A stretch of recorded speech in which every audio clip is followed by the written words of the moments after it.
마태복음 49번째 시간입니다. 우리는 예수 그리스도의 마태복음에 나타나는 5편의 설교 가운데 첫 번째 설교인 산상설교를 살펴보고 있어요. 산상설교 가운데서 한 복판인 마태복음 6장을 우리가 상고해 보고 있습니다. 이 마태복음 6장에는 하나님께서 반드시 우리가 지키고 행해야 될 신앙의 의를 말씀해 주셨어요.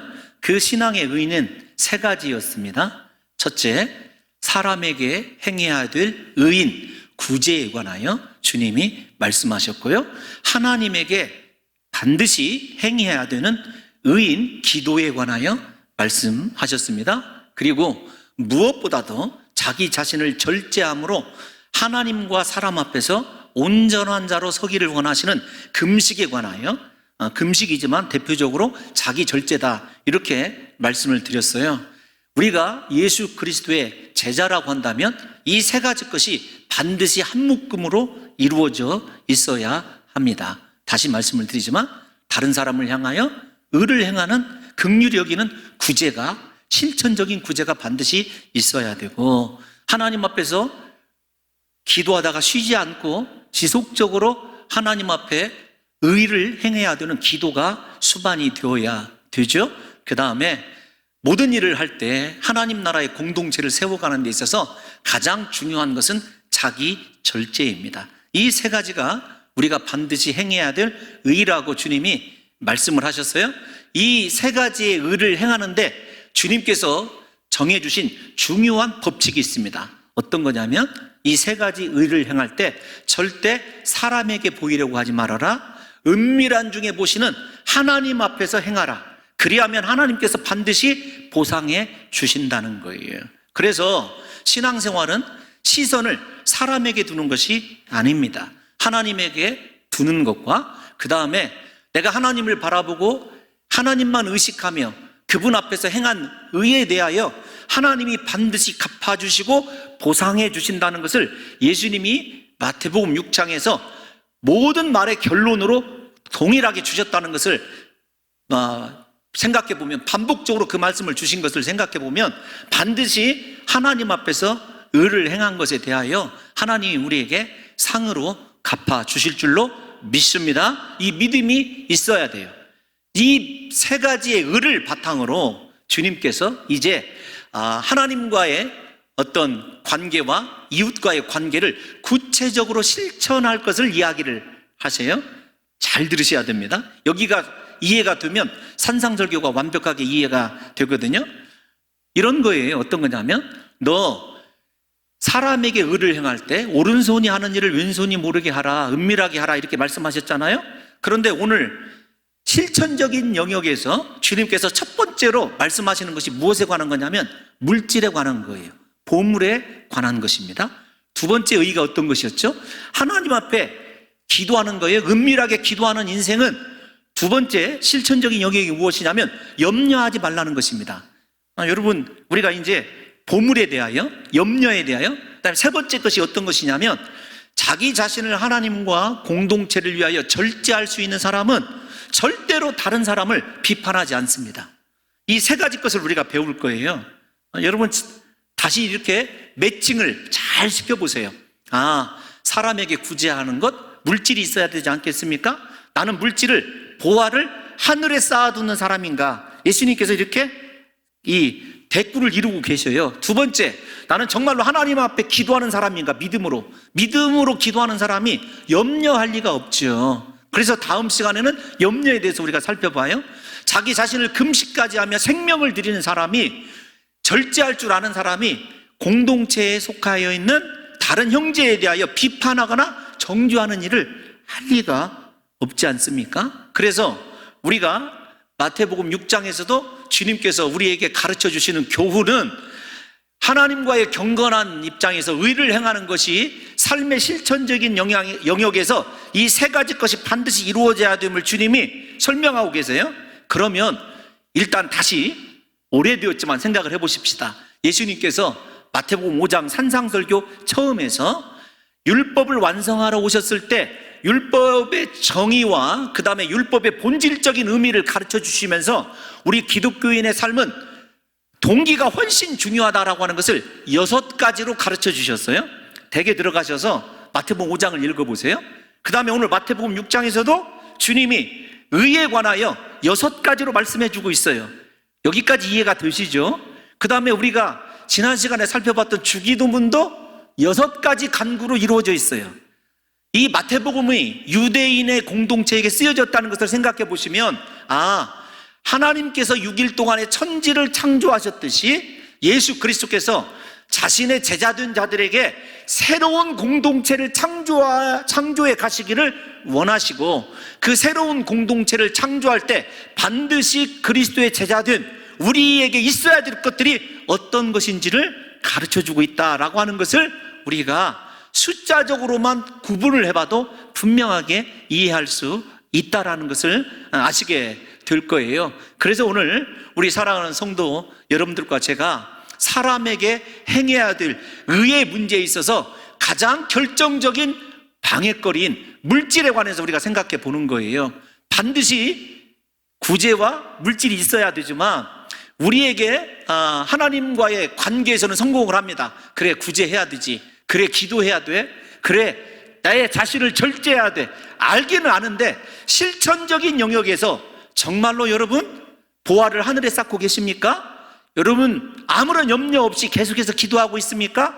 다른 형제에 대해서 비판하거나 정죄하지 아니하고 차라리 내가 금식하며 기도하고 있습니까? 이 세 가지 대 세 가지를 잘 엮어내고 그 다음에 실천할 수 있으면 그 사람이 예수 그리스도께서 세우신 하나님 나라의 정확한 일원이자 진정한 제자라고 하는 것을 이해할 수 있어요. 이 개념만 분명히 우리 머릿속에 남아 있어도 산상수훈을 이해하는데 제가 생각할 때는 커다란 도움이 되리라고 생각이 되어집니다.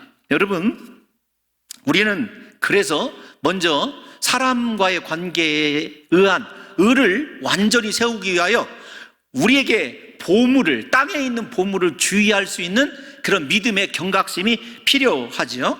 오늘 본문 말씀 19절을 보게 되면 유대인들이 그 당시에, 예수님 당시에 보물로 여겼던 것이, 물질 중에 가장 중요한 것이 세 가지였음을 알 수가 있어요. 첫 번째는 어떤 것이냐면 좀이 쓴다라고 하는, 19절을 띄워놔 주세요. 좀이 쓴다라는 거예요. 좀과 그 다음에 동록이 해한다. 동록은 녹이 쓴다, 원래 그런 말이기도 하지만 먹어버린다라고 하는 원어의 뜻이 있어요. 잘 따라오십시오. 그 다음에 도둑이 가져갈 수 있는 것은 금은 보화 아니겠습니까?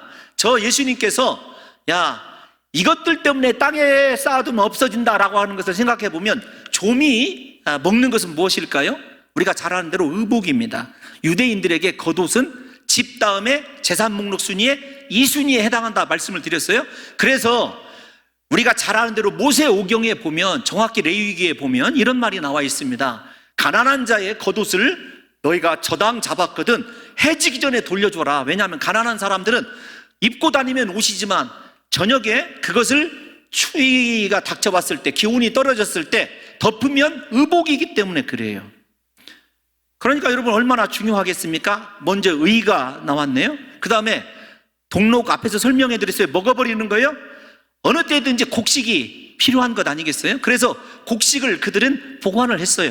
먹어야 되는 문제이기 때문에. 식이네요. 그 다음에 여러분 우리가 주는 아니지만 돈도 있고 보화도 있어요. 그런데 그 보화와 돈을 누가 가져가냐면 도둑이 가져가요. 이 말씀을 좀 더 정확히 이해하기 위해서는 팔레스타인의 문화를 생각하셔야 됩니다. 문화라는 말이 타당할지는 모르겠지만 이 이스라엘은 다윗과 솔로몬 시대 빼놓고는요 외침이 그렇게 많았어요. 그래서 그들이 가장 안전하게 자기에게 보화라고 생각하는 이 세 가지 것들을 보관하는 방법이 어떤 것이었냐면, 이스라엘 백성들은 땅이 하나님께서 제비 뽑아 준 것이고 우리가 잘 아는 대로 안식년과 희년을 통해서 땅이 다른 사람에게 넘어갔다 할지라도 회복할 수 있는 길이 있었어요. 그래서 밭을 그 자신들의 이 없어지지 않을 영원한 하나님의 분깃으로 생각을 하고, 외침이 시작되면 피난 가기 전에 자기 자신이 가지고 있었던 귀중한 것들 혹은 돌아와서 좀 무언가 살아보려고 그 세 가지 것들을 항아리에 담아서 땅에다가 자신의 밭에 감춰두는 습성이 있었어요. 그래서 마태복음 13장에서 예수님께서 천국의 비유를 말씀하실 때 밭에 감추인 보화를 발견한 농부의 비유가 바로 그 비유예요. 중요한 것은 자기 자신이 너무 중요해서 그렇게 안전하다고 생각하는 땅에다가 그 보물을 묻어두었는데, 앞에서 설명을 해드렸습니다. 옷은 어떻게 되어버렸냐면 다녀왔더니 다 좀이 먹어버렸어요. 그 다음에 곡식도 동록이라고 하는 벌레가 다 먹어버려서 쭉정이가 되었습니다. 보화는 어떻게 된 일인지 도둑들이 알고 다 그것을 가져가 버렸어요. 구멍을 뚫고. 실제적인 이스라엘의 역사를 보게 되면 우리나라 도굴꾼과 비슷한 방법을 씁니다.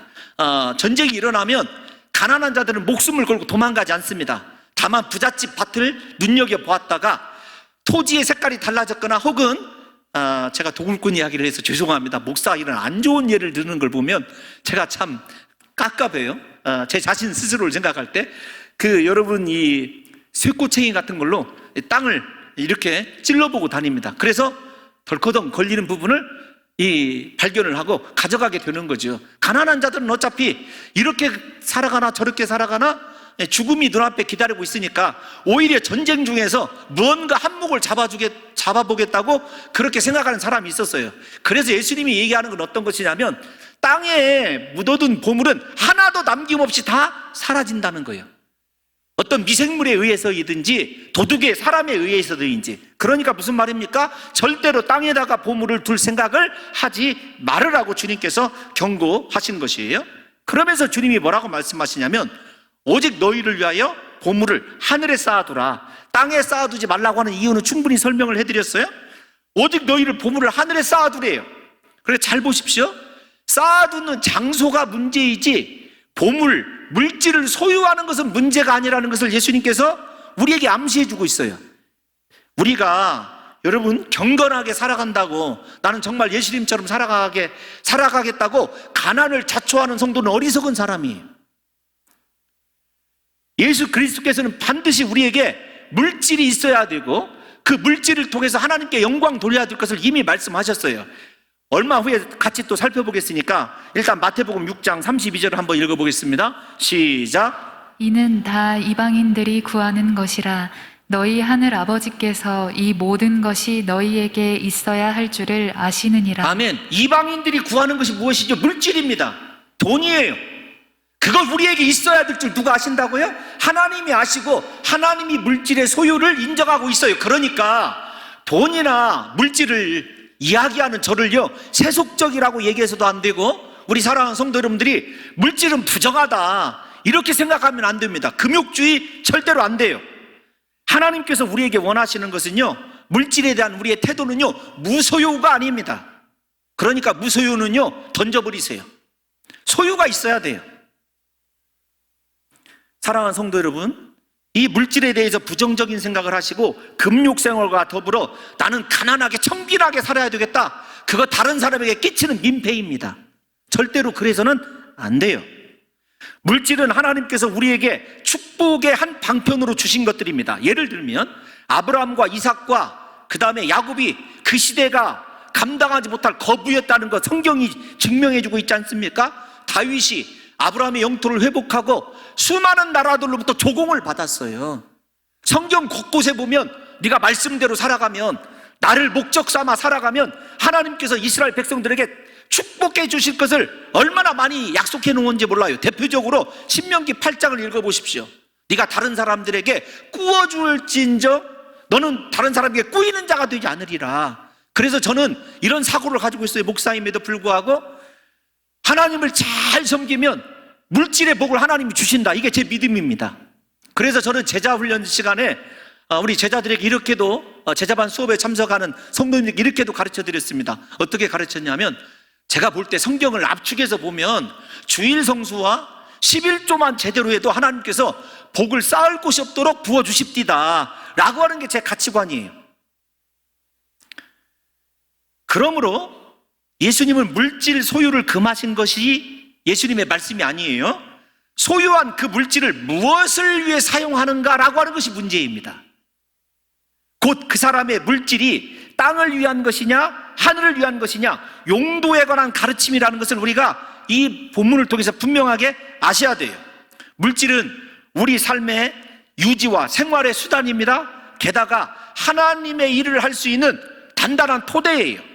그런데 하나님께서 이렇게 우리가 부족함 없이 누리면서 살아가도록 물질을 주시고 하나님 일하도록 쏟아부어 주시는 것까지는 우리가 다 이해를 해요. 근데 문제는 무엇이냐면 이 물질을 가지고 하나님의 선한 일을 하는 데 쓰는 것이 아니라 부의 축적을 통해서 자기 과시나 혹은 내 탐욕의 만족을 위한 수단으로 물질을 쓰고 있는 것이 문제예요. 오늘날 기독교의 질병은 여기에서 시작되는 것입니다. 그래서 예수님께서 진정한 의에 대해서 말씀하실 때 네 보물은 무엇이냐, 너는 보물을 어디에 쌓아두고 있느냐를 강조하신 이유가 여기에 있는 것입니다. 사랑하는 성도 여러분들이요, 하나님이 우리에게 맡겨주신 물질에 대한 선한 청지기가 되어서 하나님의 뜻대로 바르게 사용을 하면, 하나님이 원하시는 대로 사용하면 우리의 보물을 하늘에 쌓는 것입니다.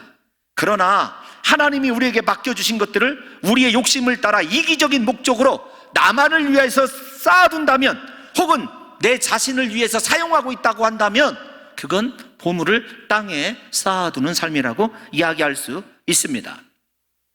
주님이 이렇게 말씀하시죠. 보물이 있는 곳에 내 마음이 있다.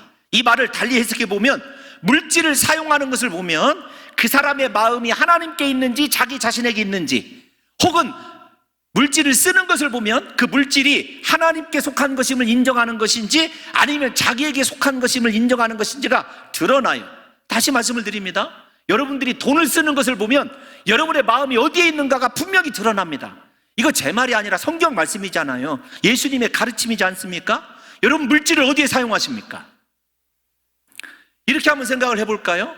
예수님께서는 우리에게 이 마음이 있는, 보물이 있는 곳에 내 마음이 있다 이렇게 생각을 했을 때 꼭 돈으로 생각을 하지 말고 이렇게 한번 생각을 해보십시다. 여러분들의 이해를 돕기 위해서 아브라함을 생각해 봅시다. 아브라함이 100세 때 아들을 얻었어요. 온통 마음이 누구에게 가 있냐면 그 100세 때 얻은 이삭에게 가 있어요. 하나님께서 아브라함을 시험하고자, 야, 너 아들을, 하나밖에 없는 독자를 번제로 드려라. 그랬을 때 아브라함이 어떻게 하냐면 이삭을 번제로 드리려고 합니다. 그때 하나님께서 이제야 네가 나를 사랑하는 줄 내가 알겠노라. 우리 창세기 때 22장에서 배웠던 말씀 아닙니까? 사랑하는 성도 여러분들이 곰곰이 생각해 보세요. 여러분들의 보물은 무엇이고 그 보물을 향하여 여러분들의 마음의 태도가 어떠하냐고요. 오늘은 그래서 물질을 향한 내 마음의 태도를 주님께서 결정하라는 거예요. 오늘 본문에서. 사랑하는 성도 여러분들이에요. 그래서 이 말씀은 어떤 것이냐면, 너 네 삶이 땅에 국한된 삶을 살아갈 거냐, 하늘에 속한 삶을 살아갈 거냐. 땅은 심판의 대상입니다. 하늘은 영원의 상징이지 않습니까? 그러므로 예수님께서는 물질의 문제를 가지고 네가 오늘에 투자하는 사람인지 아니면 내일에 투자하는 사람인지를 제자로서 분명하게 밝히라고, 삶의 태도를 정하라고 우리에게 이 말씀을 가르쳐주고 있는 거예요. 저는 부디 우리 봉동중앙교회 성도들의 마음이 여러분들의 보물에 있어야 되는데 그 보물이 땅에 있는 물질이 아니라 하나님의 말씀이기를 원하고, 하나님이 부탁하시는 선한 일에 돈에 다스림 받는 것이 아니라 돈을 사용할 줄 아는 귀한 성도들이 되시기를 예수님의 이름으로 축원합니다. 예수님께서 이 보물에 관한 이야기를 하시다가 갑자기 22절에서 눈에 관한 이야기를 하세요. 여러분 22절을 띄워놔 주세요. 한번 읽어볼까요? 시작. 눈은 몸의 등불이니 그러므로 내 눈이 성하면 온 몸이 밝을 것이요. 아멘. 눈이 뭐라고요? 몸의 등불이다 이렇게 이야기를 해요. 아니, 돈과 눈이 무슨 상관이냐고요. 그런데 잘 들여다보면 눈은 가치관입니다. 세계관이에요. 보는 것이. 물질에 대한 네 가치관이 성하면 네 온몸이, 네 지체가 하나님의 은혜로 밝을 것이에요. 그런데 23절을 읽어보겠습니다. 23절 시작. 눈이 나쁘면 온 몸이 어두울 것이니 그러므로 내게 있는 빛이 어두우면 그 어둠이 얼마나 더하겠느냐. 물질에 관한 세계관이 하나님 중심이 아니라 내 중심으로 바뀌어지게 되면은요, 절대로 못 깨달아요. 물질의 주인이 하나님이라는 것을 깨달을 수가 없어요. 계속해서 어두움에 사로잡혀 살아갈 수밖에 없다는 거예요. 사랑하는 성도 여러분, 다시 말씀을 드리지만 눈은 물질과 이 세상을 바라보는 나의 기준입니다. 가치관이에요. 예수님은 제자들이 물질에 대하여 하나님 나라의 세계관을 갖기를 원하신 거예요. 우리의 눈이 성해야 하나님 나라에 입각한 세계관으로 세상을 바라볼 수 있는 것 아니겠습니까? 어두운 눈이란 타락한 세상 원리대로, 탐욕과 정욕의 원리대로 세상을 바라보는 거예요. 자기 만족을 위해서 물질을 쓰는 것입니다.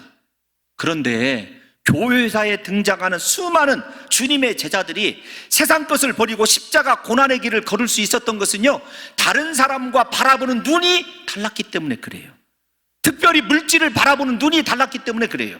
우리 누가복음 19장에 나오는 삭개오 이야기를 한번 생각해 볼까요? 예수님을 만났습니다. 내가 오늘 너희 집에 유하여야 되겠다, 이 한마디를 듣고 삭개오가 어떤 고백을 하는지 누가복음 19장 8절 다 같이 한번 읽어보겠습니다. 시작. 삭개오가 서서 주께 여짜오되 주여 보시옵소서, 내 소유의 절반을 가난한 자들에게 주겠사오며 만일 누구의 것을 속여 빼앗은 일이 있으면 내 갑절이나 갚겠나이다. 아멘. 바로 서서 들어가지 않습니다. 물질적 결단이 이루어지는 거예요. 어떤 거냐면, 주님, 이제부터 주님의 말씀과 세상의 물질을 바꾸지 않겠습니다. 나는 지금까지 세상의 물질만을 위해서 살아왔는데 이제는 말씀을 지키는데 내 물질을 사용하겠습니다, 이런 뜻이거든요.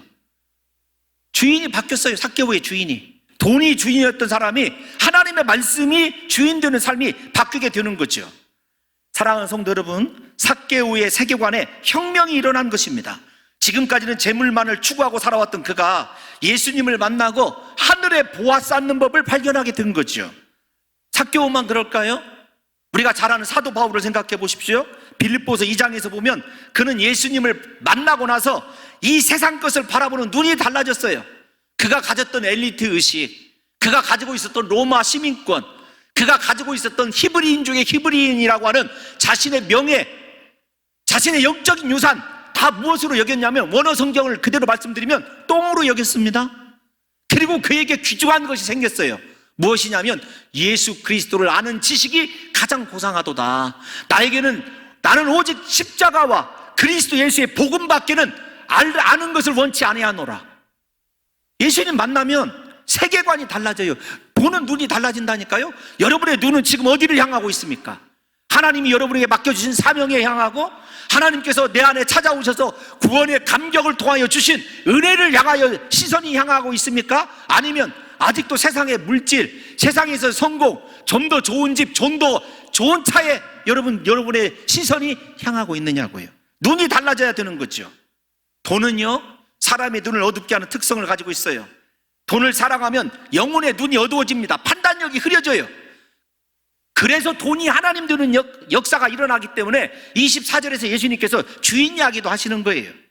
그걸 하기 전에 사도 바울이 가장 사랑하는 영적인 아들 디모데에게 모든 교훈을 다 가르쳐 놓고 이렇게 디모데전서 6장 10절에서 마지막 경고를 합니다. 우리 다 같이 한번 읽어볼까요? 시작. 돈을 사랑함이 일만하게 뿌리가 되나니 이것을 탐내는 자들은 미혹을 받아 믿음에서 떠나 많은 근심으로써 자기를 찔렀도다. 아멘. 돈을 사랑하는 것이요, 모든 죄악의 출발점입니다.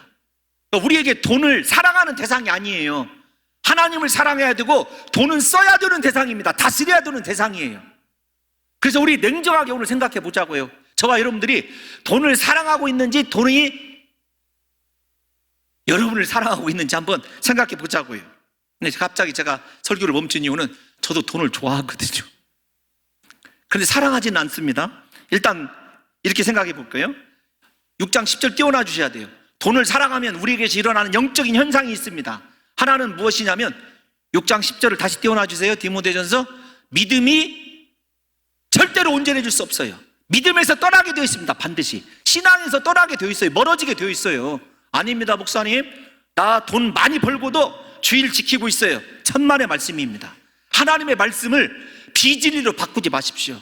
돈을 사랑하게 되면 믿음에서 떠나게 되어 있어요. 그때부터는 내 믿음의 대상이 돈이 되게 되어 있습니다. 돈이면 다 가능하다, 이런 사고에 사로잡히게 되어 있어요. 두 번째로는 돈을 사랑하면 인생에 만족이 없습니다. 행복이 없어요. 근심이 그 다음부터 내 영을 해하게 됩니다. 우리의 육신을 해치게 되어 있어요. 여러분 생각해 보세요. 그 정도면 조금 많이 가지고 있다고 생각하는 분들이요, 더 지독스럽게 자신의 몸을 해하면서 일하시는 분들 많이 있습니다. 왜 그런 줄 아세요? 조금만 더, 조금만 더. 이 조금만 더 때문에요, 자신의 몸이 상하는 줄 모르고, 자신의 영혼이 상하는 줄 모르고, 그렇게 돈에 미쳐서, 죄송한 표현을 써서 정말 마음이 아픕니다만은 하나님 떠나게 되어 있어요. 성경이 그렇게 이야기하고 있으니까요.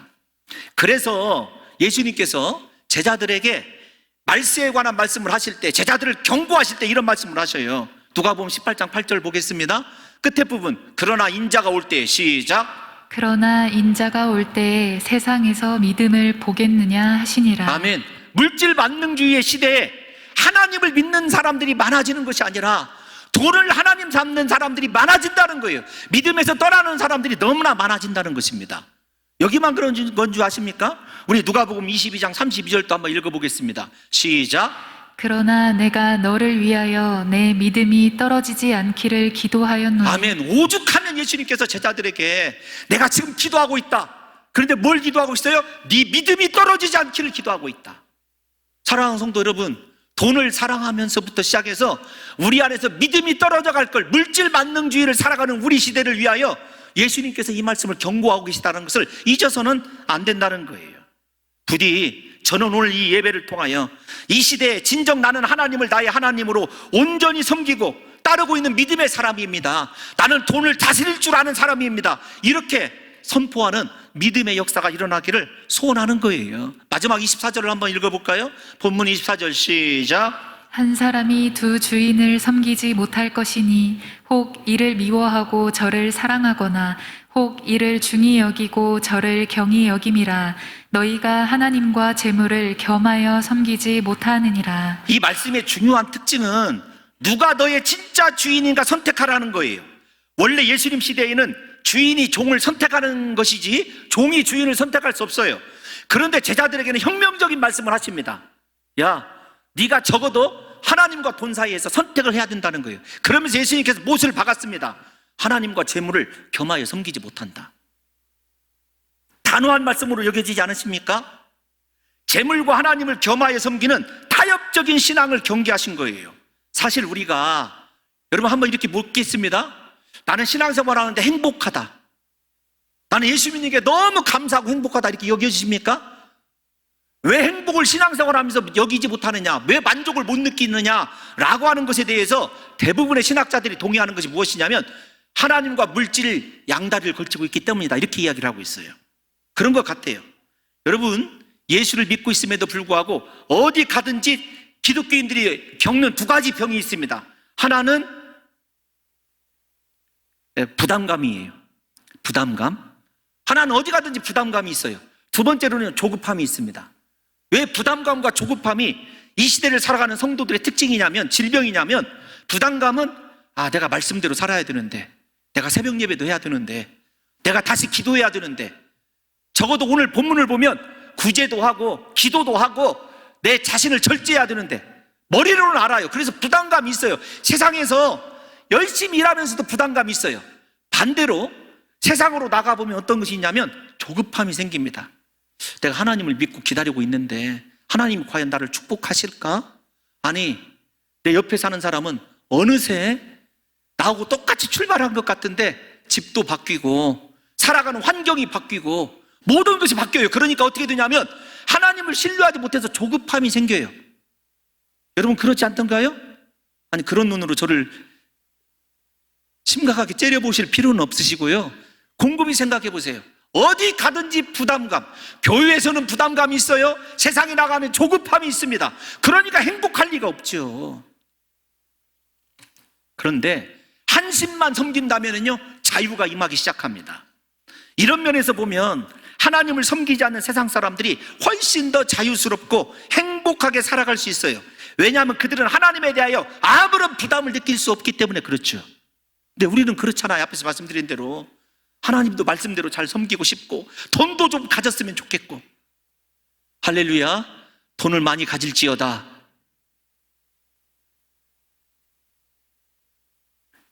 여기 재물이라고 하는 단어를 여러 차례 설명을 해드렸어요.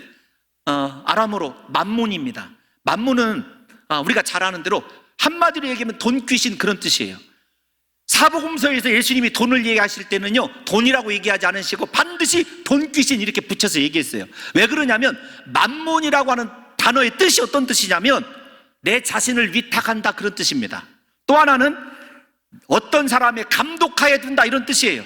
그러니까 돈 이렇게 생각하면 우리가 돈을 다스릴 수 있는 것이 아니라는 거예요. 예수님이 보실 때 어떤 거냐면 돈에게 너를 위탁하는 거예요.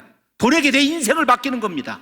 또 하나는 돈의 감독을 받고 살아가겠다, 그 뜻이에요. 만문이라는 단어가, 여기 나오는 재물이라는 단어가 그런 뜻입니다.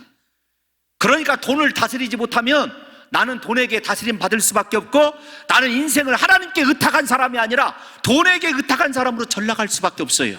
그래서 재물을 우리가 경계하고 또 경계해야 하는 것입니다.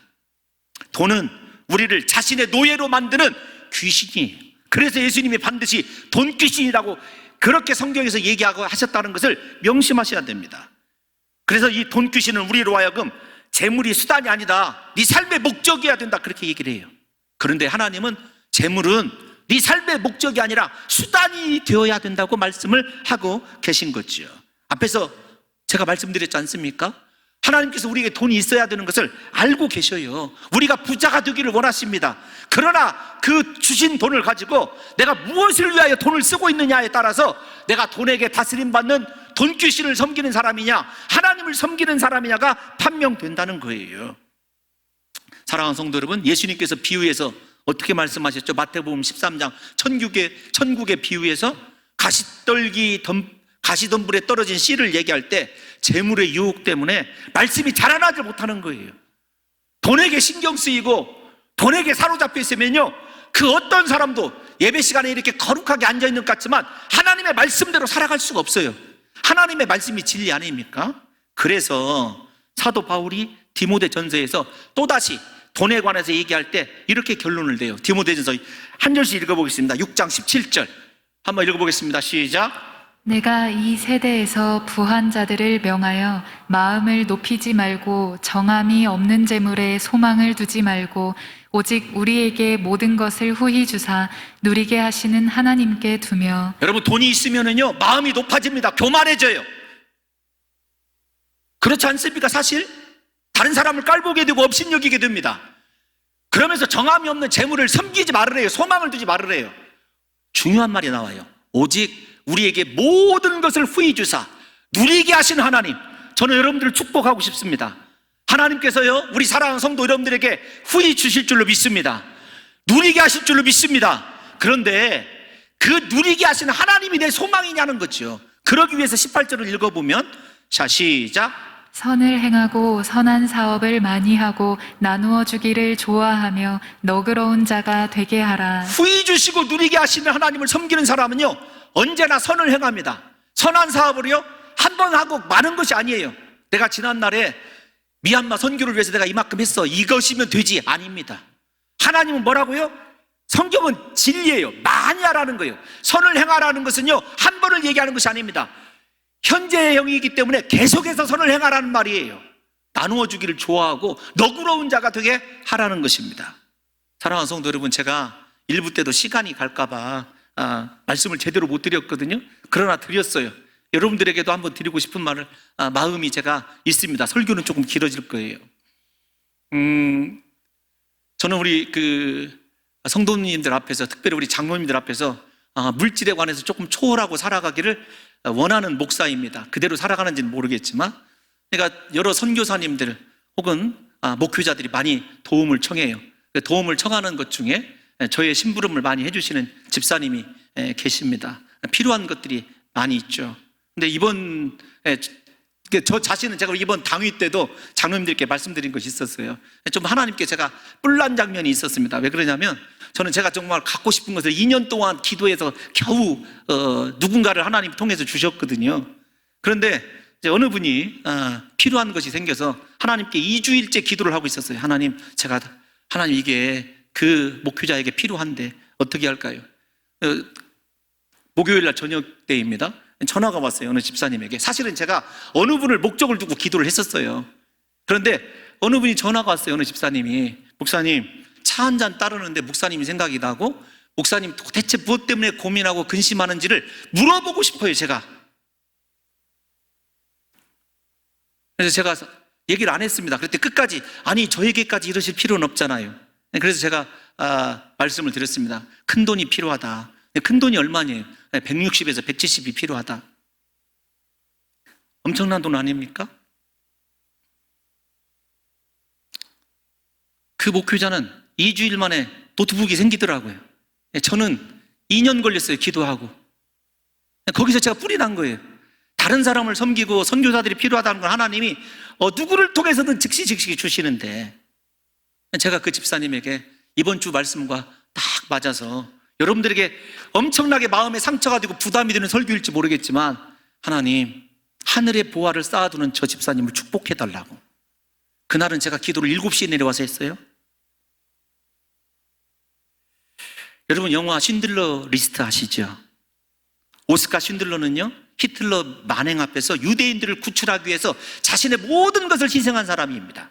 돈이 무엇인지를 가장 정확히 보여준 영화라고 생각이 되어져서 제 설교에 여러분 마지막 결론을 쉰들러 리스트 마지막 장면을 한번 3분 동안 시청하는 걸로 설교를 끝내고자 합니다.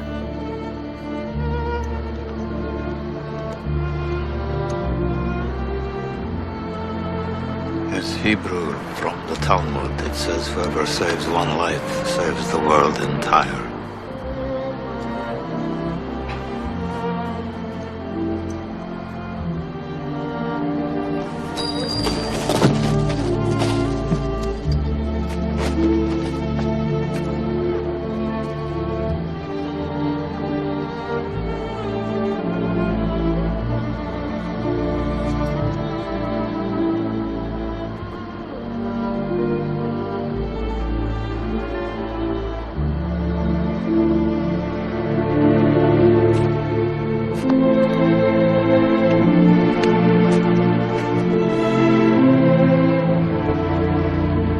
I could have got more. I could have got more. I don't know if I just... I could have got more. Oscar, there are 1,100 people who are alive because of you. Look at them. If I'd made more money.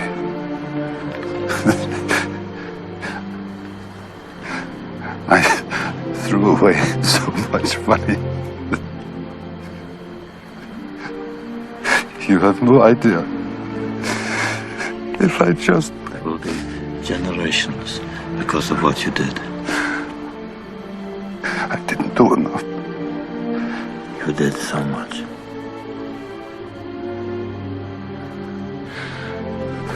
This car. Gert would have bought this car. Why did I keep the car? 10 people right there.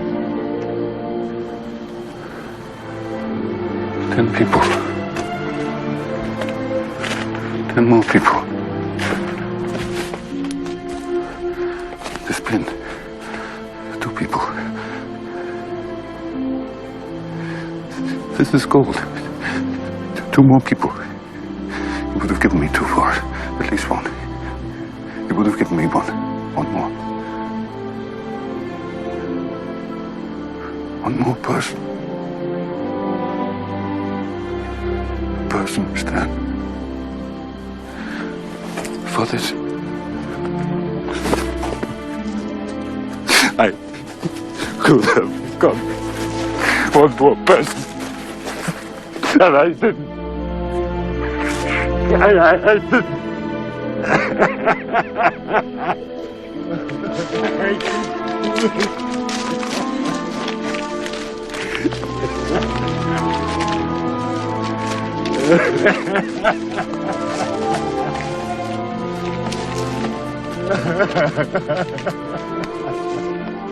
우리가 왜 돈을 벌어야 되는지 여러분 이 한마디를 기억했으면 좋겠습니다. 한 사람을 구하는 것은 세상을 구하는 것이다. 우리가 왜 돈을 더 많이 벌어야 되는지 이유가 무엇인지를 잘 생각하셔서 여러분 우리 결단해야 됩니다. 돈이 내 하나님인가? 나를 구원하신 예수 그리스도가 내 하나님인가? 여러분 무엇 때문에 돈을 버시려고 그렇게 아둥바둥 세상에서 살아가는지 분명히 정립하셔서 하나님의 기대를 저버리지 않는 진정한 예수 그리스도의 제자로 이 땅 가운데서 하나님의 모든 사명과 소원을 다 이루어드리는 복된 거룩한 부자의 반열에 서시는 역사가 있으시기를 예수님의 이름으로 축원합니다.